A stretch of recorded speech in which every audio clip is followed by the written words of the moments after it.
જો તમારા ઘરમાં નાના બાળકો હોય તો આ વિડીયો તમારા માટે છે.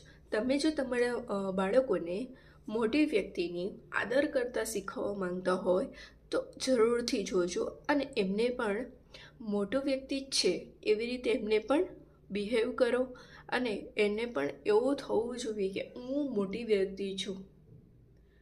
એની પણ એ જ રીતે રિસ્પેક્ટ કરો જે રીતે મોટી વ્યક્તિની રિસ્પેક્ટ કરવામાં આવે.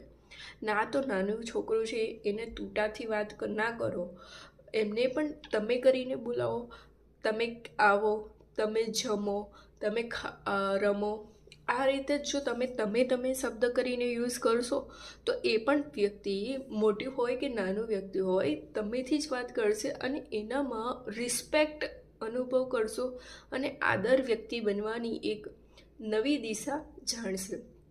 જેથી બધાને નમ્ર વિનંતી છે કે તમે પણ તમારા બાળકોને તમે કરીને જ બોલાવો, જેથી એ પણ મોટું થઈને એક આદર વ્યક્તિ બને અને રિસ્પેક્ટથી બધી વ્યક્તિ જોડે વાતો કરે, ના તો તું કરીને બોલાવો.